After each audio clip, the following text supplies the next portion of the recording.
আজ বলবো সাক্ষী গোপালের কথা। আমরা খুব কম সংখ্যক মানুষ আছি যারা জগন্নাথ দর্শনে পুরী যায়নি। সেখানকারই একটি সত্য ঘটনা। উড়িষ্যার জগন্নাথ মন্দির থেকে 12 মাইল দূরে সত্যবাদীপুরে শ্রীকৃষ্ণের একটি মন্দির আছে, যাকে সাক্ষী গোপাল মন্দির বলা হয়। একবার দক্ষিণ ভারতে বিদ্যানগরী নামে একটি স্থানে এক বৃদ্ধ ব্রাহ্মণ থাকতেন। তিনি খুবই ধনী ছিলেন। তিনি মরবার পূর্বে একবার বৃন্দাবন দর্শনে যেতে চাইছিলেন, কিন্তু বৃদ্ধাবস্থার কারণে মুশকিল হয়ে পড়ছিল। একদিন পাশের গ্রামে এক যুবক ব্রাহ্মণ তার সাথে দেখা করতে এলেন। তিনিও তীর্থযাত্রায় যাচ্ছিলেন। এভাবে বৃদ্ধ ব্রাহ্মণও তার সাথে যোগ দিল। তারও একজন সাথী হলো। বৃন্দাবন পৌঁছাতে বেশ কিছুদিন লেগে গেল। পুরী যাত্রাকালে যুবক ব্রাহ্মণটি বৃদ্ধ ব্রাহ্মণের অনেক খেয়াল রেখেছিলেন। যখন তারা বৃন্দাবনের গোপাল মন্দিরে পৌঁছালেন, তখন বুড়ো ব্রাহ্মণ যুবকের সেবা শুশ্রূষাতে সন্তুষ্ট হয়ে তাকে কিছু দিতে চাইলে যুবক ব্রাহ্মণ শুধুমাত্র তার আশীর্বাদ চাইলেন। এই কথা শুনে বৃদ্ধ ব্রাহ্মণ কথা দিলেন যে, আমি আমার কন্যার সাথে তোমার বিবাহ দেব। এই শুনে যুবক খুবই অবাক হয়ে গেলেন। তখনই সে প্রস্তাব অস্বীকার করলেন ও বললেন, আপনি খুবই ধনী আর আমি খুবই গরিব। বৃদ্ধ ব্রাহ্মণ নিজের জেদ বজায় রাখলেন। যুবক বোঝালেন, এরকম সিদ্ধান্ত নেওয়ার আগে আপনার পুরো পরিবারের সাথে আপনার কথা বলা দরকার। কিন্তু বৃদ্ধ ব্রাহ্মণ ভগবান গোপালকে সাক্ষী মেনে যুবক ব্রাহ্মণকে কথা দিয়ে ফেললেন। তারপর তারা তীর্থ শেষে নিজেদের স্থানে ফেরত এলেন। বাড়ি ফিরে বৃদ্ধ ব্রাহ্মণ তার পরিবারকে নিজের প্রতিশ্রুতি দেওয়ার কথা জানালেন, যা শুনে তার পরিবারের স্ত্রী, পুত্র, কন্যা সকলেই ভীষণ রাগ করে প্রস্তাব প্রথমবারেই অস্বীকার করে দিলেন। এখন তিনি চিন্তায় পড়ে গেলেন, এবার আমি যুবক ব্রাহ্মণকে কি জবাব দেব? পুত্রের পরামর্শ মতো বৃদ্ধ ব্রাহ্মণ এই ব্যাপারে মৌন রাখার সিদ্ধান্ত নিলেন। বৃদ্ধ ব্রাহ্মণ যখন নিজের প্রতিশ্রুতি মতো কার্য করলেন না, তখন যুবক ব্রাহ্মণ বৃদ্ধ ব্রাহ্মণের সাথে গিয়ে দেখা করে প্রতিশ্রুতির কথা মনে করালে উনি পরিষ্কার সে কথা অস্বীকার করে গেলেন। এমনকি তার পুত্ররা যুবককে অপমান করে তাড়িয়ে দিল। দুঃখী হয়ে যুবক পঞ্চায়েতে সাহায্য নিতে গেল, কিন্তু পঞ্চায়েতে তো সাক্ষী প্রমাণের উপর ভিত্তি করেই বিচার করা হয়। সবাই মিলে পঞ্চায়েত ডাকলে কন্যার ভ্রাতা বললেন, তোমার গোপাল মহারাজ যদি এসে তোমার হয়ে সাক্ষী দেয়, তো আমি সেই দিনই আমার বোনের সাথে তোমার বিবাহ দেব। সবাই এতে রাজি হলো। যুবক ব্রাহ্মণ হতাশ হয়ে আর একবার বৃন্দাবনে যাওয়ার সিদ্ধান্ত নিলেন ও গোপাল মন্দিরে এসে ভগবান কৃষ্ণকে নিজের মনের সব কথা জানালেন। তখন হঠাৎই যুবক কারোর একটা কণ্ঠ শুনতে পেলেন যে বলছে, আমি কি করে অত দূরে যেতে পারি বলো? আমি তো মূর্তি।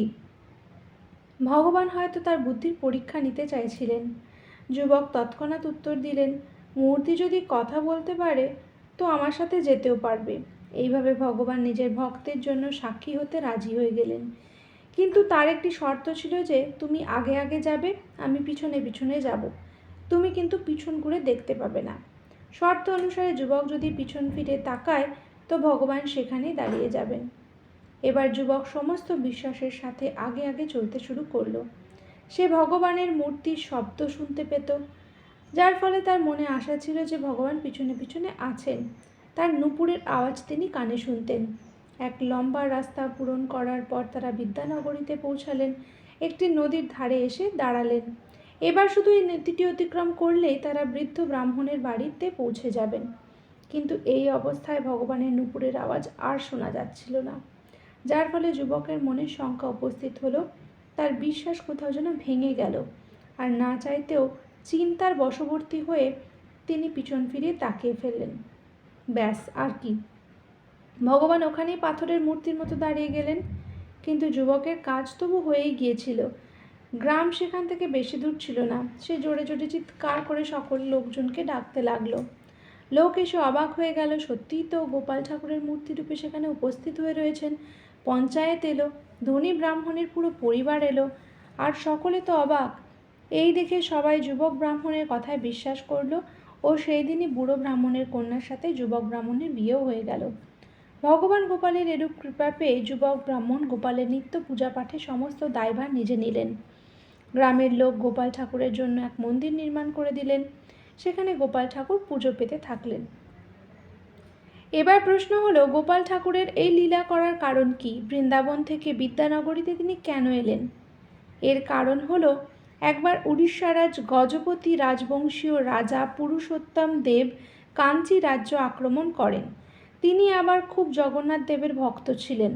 ওনার বিয়ে কাঞ্চির রাজকন্যা পদ্মাবতীর সাথে হওয়ার কথা, কিন্তু যখন পদ্মাবতীর পিতা তার সাথে সাক্ষাৎ করতে পুরী এলেন তখন জগন্নাথের রথযাত্রা বের করা হচ্ছিল, যার ফলে গজপতি বংশের নিয়ম অনুসারে সোনার ঝাড়ু দিয়ে রাস্তা ঝাড় দেওয়ার কথা ছিল, যেই রাস্তা দিয়ে ভগবানের রথ যাবে। পদ্মাবতীর পিতা পুরুষোত্তমকে এভাবে ঝাড় দিতে দেখে ভাবলেন, এক ঝাড়ুদার চণ্ডালের সাথে তিনি তার মেয়ের বিয়ে কেন দিতে যাবেন। তিনি বিবাহে অস্বীকার করলেন। সাথে সাথে তার যতটা শ্রদ্ধা গণেশ ভগবানের উপর ছিল ততটা জগন্নাথ দেবের উপর কিন্তু ঠিক ছিল না। তাই পুরুষোত্তম দেব কাঞ্চি রাজ্য আক্রমণ করলেন এবং জিতেও নিলেন, পদ্মাবতীকে বিবাহও করলেন। সাথে সাথে তিনি কাঞ্চি থেকে গোপালের মূর্তি তুলে এনে পুরীর জগন্নাথ মন্দিরে স্থাপন করেন। কিন্তু সত্যবাদীপুর পর্যন্ত গোপাল ঠাকুরকে পৌঁছানোর আর এক ধাপ যে বাকি ছিল, এর পিছনেও একটি ঘটনা আছে।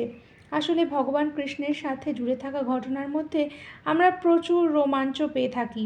জগন্নাথ মন্দিরের সমস্যা হলো যে জগন্নাথ দেবকে যে ভোগ দেওয়ার কথা হতো, রান্না হতো, গোপাল ঠাকুর আগেই সেই ভোগ খেয়ে ফেলতেন।